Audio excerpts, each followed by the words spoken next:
Hello everyone, and welcome to my sewing room, my sewing shop. It's not a room. I don't have this in my house. If you do this kind of sewing, you can't really do it in your house. It's too much.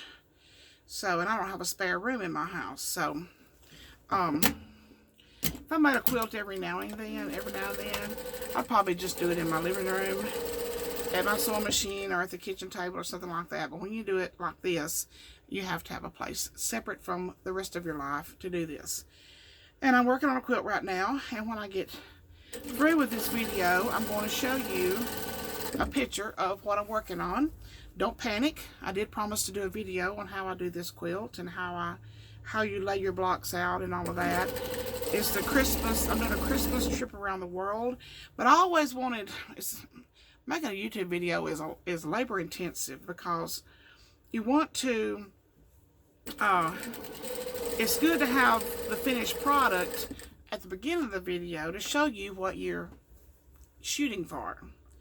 So, I'm going to get one of them done so I can show you the layout of it before we actually make one of them. So, I will show you at the end of this video what it looks like. And of course, what it looks like too depends on the fabrics that you pick out. And I'm going to help you with how to pick out fabrics for this also. Update on my father-in-law.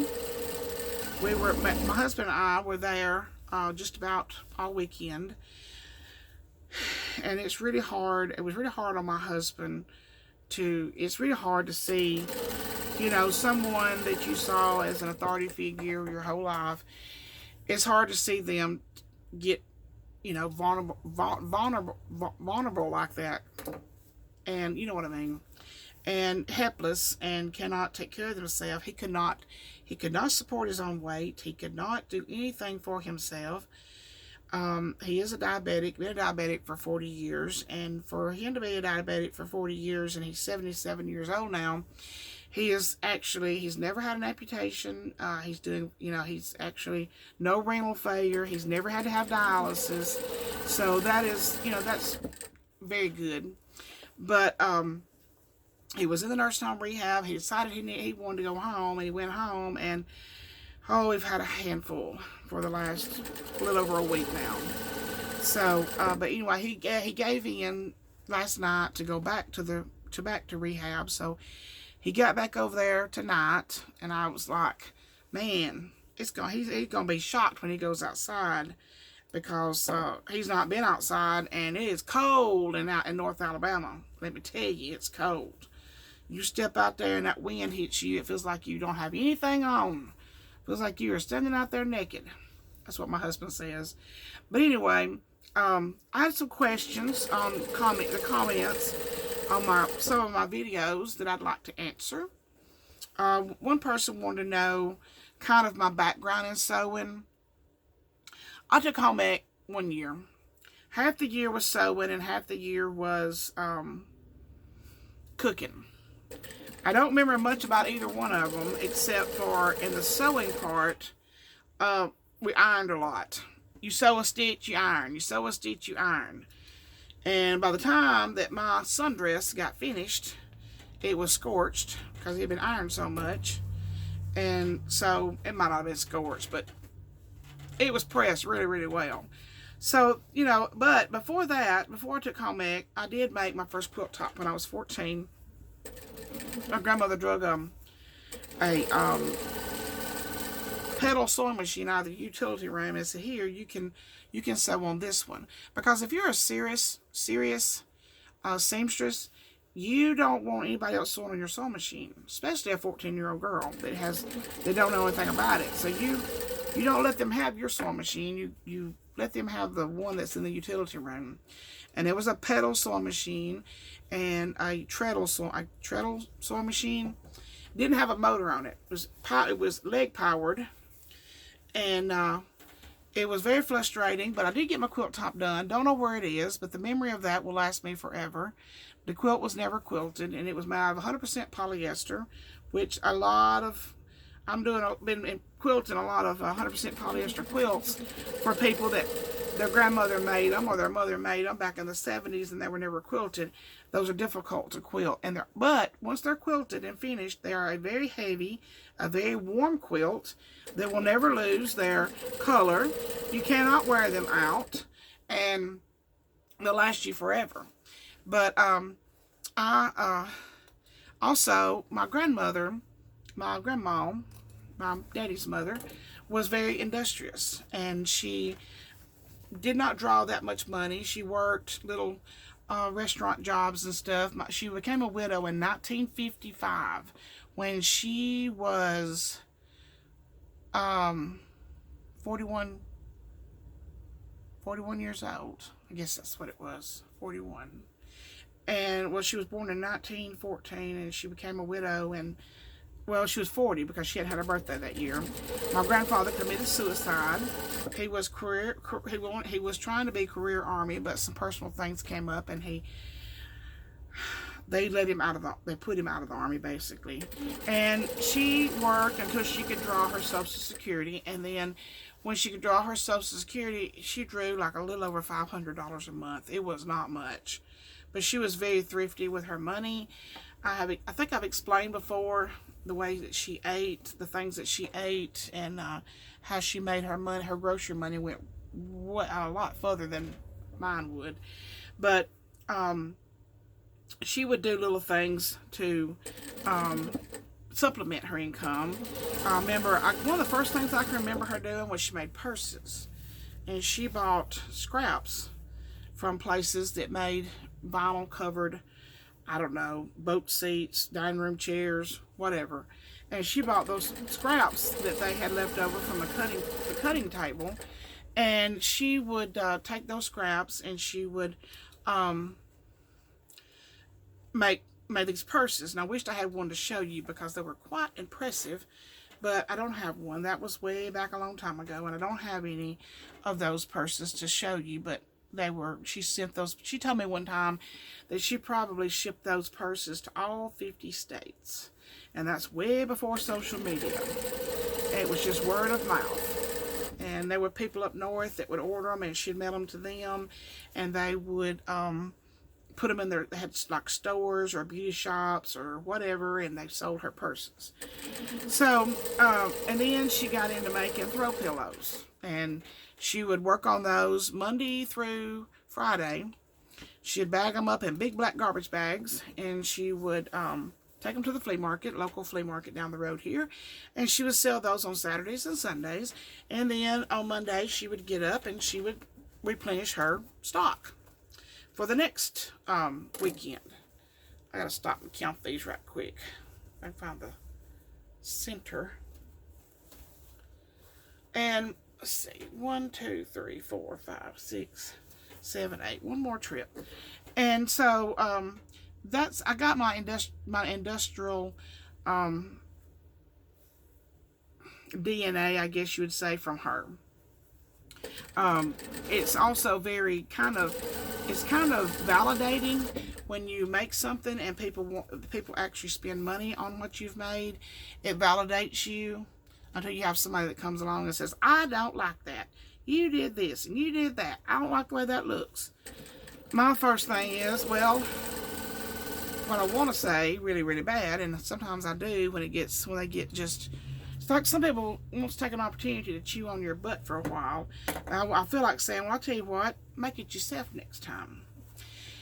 But that happens so rarely. But you're always going to have somebody that's unhappy. But later, I went on and I got married and I had children. And after my kids were little, my sister and I started a business, and we actually supplied a large chain of stores, mid-range price clothing store called Parisians. It was in the South, and they were in all the malls, all the big malls, and we had a contract with them, and we made all of their turtleneck dickies until the t-shirt industry, which dried up our fabric supply, our fabric source. The t-shirt industry went to Mexico and China and wherever else it went, and so we had to get out of that. So then after we got out of that, I dibbled and dabbled in other things, and my husband would say, you know, you'll find your niche one day. One day you'll find your niche. Don't worry. Just, keep trudging on. So I got into making the, during the time that we were making the dickies, my mother passed away. And so then years passed. I had another child. She turned 21 yesterday. She's the baby. And so I took care of her, and when she got up bigger, then I started making the fabric purses. They got popular, and I started making those in the mid 2000s, like 2005 or 6 or something like that. And they were okay. I sold several of those, but it was okay. But it didn't keep me real busy. I enjoy being very, very busy. Keeps my mind occupied. And Grandma passed away during the time that I was making the fabric purses. And so that kind of fizzled out, and I had to have some neck surgeries, and 6 of them. And so one day a friend of mine came to me with a bag of her mother's gowns and house coats and says, what can I do with these? I don't want to get rid of them. Her mother had passed away. And I said, well, I'll make you a quilt. I wound up making her 3 quilts out of that garbage bag of gowns and house coats. But the most important thing with a memory quilt is to decide on your design. This is the number one most important thing. Before you ever start cutting, know what you're aiming for. Know your measurements. Know what you're aiming for. So with the gowns and house coats, which mostly they were cotton, I made her 9-patch quilts, and I'd pick like pink and blue, something like that, make a 9-patch. And I made several 9-patches, and I didn't set them together with strips in between. I set them together with just 9-patch to 9-patch, just block to block. And they turned out really, really pretty, so I started advertising in the paper.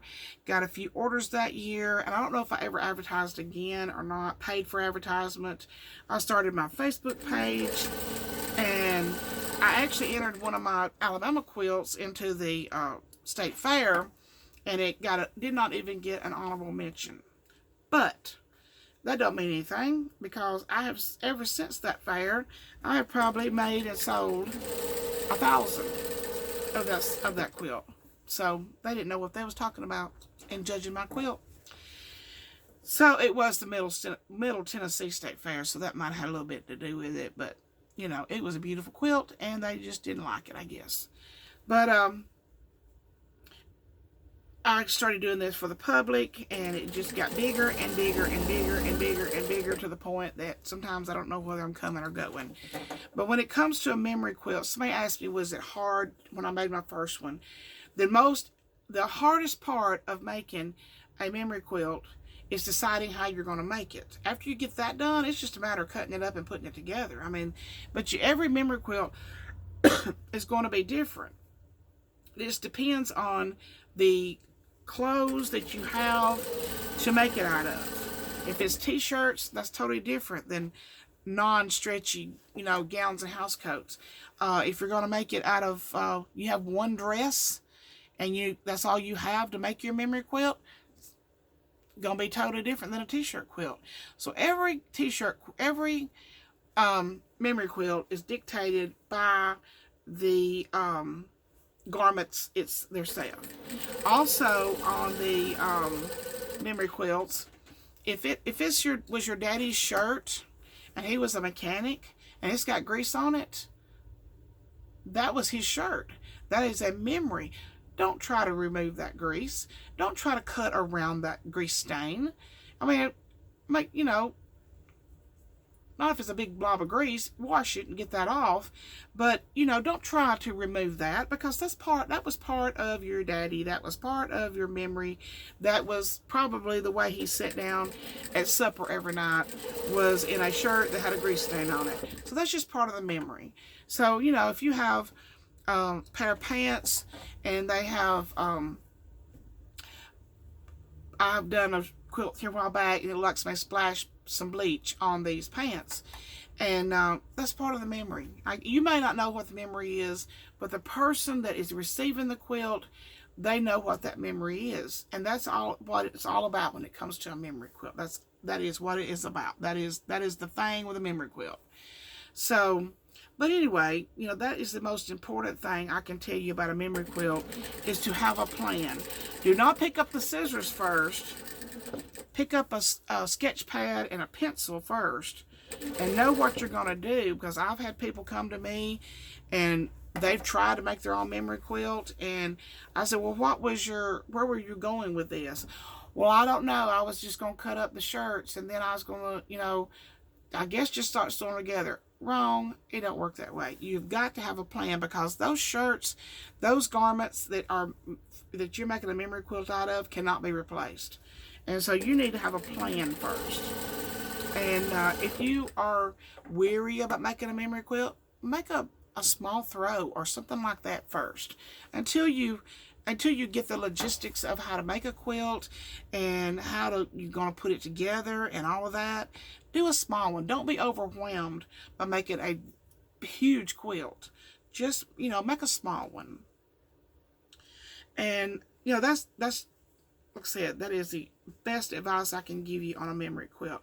Some people, on their t-shirts, they iron interfacing on the back of their t-shirt pieces and cut them out, and they have stabilized the t-shirts where they theoretically will not stretch anymore. I've got news for you. They still will stretch some, but I guess it makes them a little more manageable.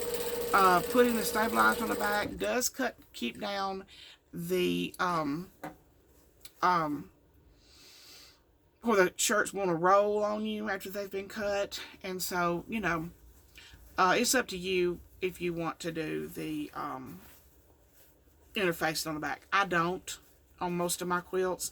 The only time I do it is if somebody is sewing, if somebody has too many shirts for my traditional style, and I have to sew them shirt to shirt to shirt, you must iron interfacing on the back of each one, or it's just going to be a humongous dust rag.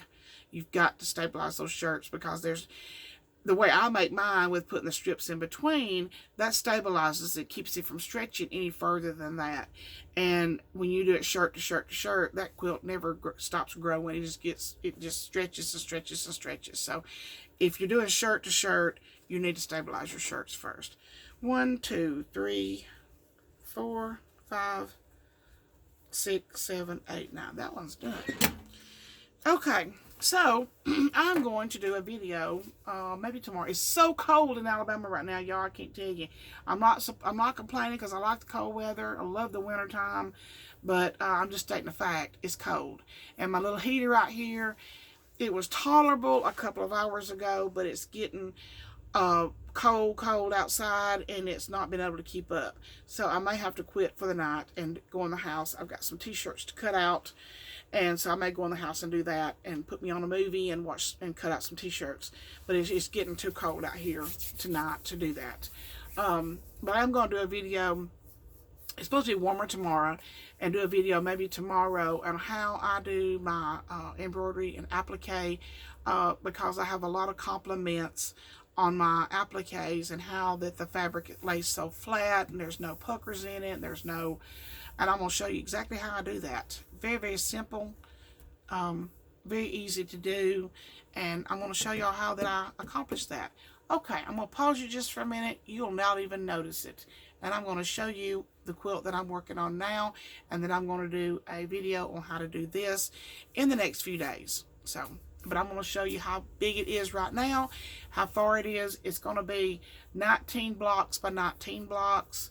And I'm going to tell you why that I chose a larger block for this quilt. It's a very good reason. And show you kind of what I'm talking about when I talk about that it forms a pattern. Not just the pattern that you see, but underlying patterns that makes it easy for you to know which block to pick up next.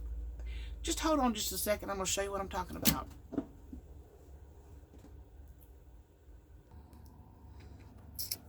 Okay. See if I can zero in on this quilt. Okay. If you'll notice, it starts in the center. The blocks in the center are just alike. That starts out your middle part. It's like a plus sign. And then you've got your red around that, your green around that, your little berries around that, and then a Santa Claus block square around that. And in the big picture, it starts making these big diamonds. This quilt is only 9 squares wide. It's got 10 more squares that goes on this. So this is going to be a king size when it's done. Now, typically when I do a trip around the world quilt, I use a 5-inch block. And I like to have at least 5 different fabrics. You can do more than that, but at least 5 fabrics. And this one, the reason I did a 6-inch block on these is because of this square right here. And they're random. They're turned different directions. They could be sideways. It could be right side up. They could be upside down, whatever. They were just put on here random. But there's a really cute old-fashioned looking Santa Claus on here. There's a sled. There's gifts. There's stockings down here on this one. And wreaths. I don't know if you can see this wreath. So, down here on this one. And the smaller you cut your block up, the less you're going to be able to see what the fabric had on it. It's going to be just if this had been a 5-inch block, it would have cut him down to his nose. It would have cut a lot of this off. So I went with a larger block on this so that you could actually see the pretty pictures in the block. Hope that makes sense. Now at the top, when I talk about the underline pattern to keep up, way I make mine, I'm going to show you this very soon, is I make my center row. I make it a row at a time, and I make this center row. And it's the only row that is unique to the quilt because, I'm trying to do this. Thank you.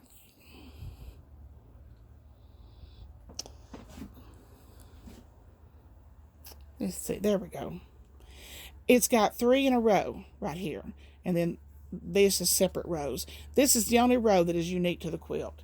The rest of the rows have got a matching pair. Now, if you look at the very top, this is our middle row. Everything mirrors. It mirrors all the way on both sides like this. And you know that when you get ready to start setting this together, and I'm going to show you this and how we put it together, the blocks are set up and they're counted. This is I count this as number 1 block. This is number 2 block. This is number 3 block. This is number 4 block. And this one is number 5 block, the berries. And so we always do 1, 2, 3, 4, 5, 1, 2, 3, 4, 5. So when you get to the top, you have your secondary pattern. This is fabric number 1. Let's see, start over here. Well, don't matter. This is block number 1. This is block number 2. That's block number 3. So the next block that will be at the top will be block number 4, which is the green block. And you'll be able to see that better when I have it all put together. This one has got some metallic in it. It's going to be a gorgeous quilt. And so this is the design that I came up with. And when I first started doing this quilt, I used to sit down and color in graph paper and give each one of my blocks its own special color. And I used to go by that graph. And then one day when I was making it, I was like, there's a rhythm to this. There's a pattern to this. I don't need to draw this out anymore. So I haven't drawn out one in years. I just know how everything is supposed to be. And you get it's called a trip around the world because you start with your center down here and you build around it and around it and around it until it gets bigger, and they start repeating themselves as they go up. And that's why we call this a trip around the world. Thank you all so much. I appreciate it. Any questions, leave it in the comments below. And thank you so much, and I'll see you in a day or two. Bye-bye.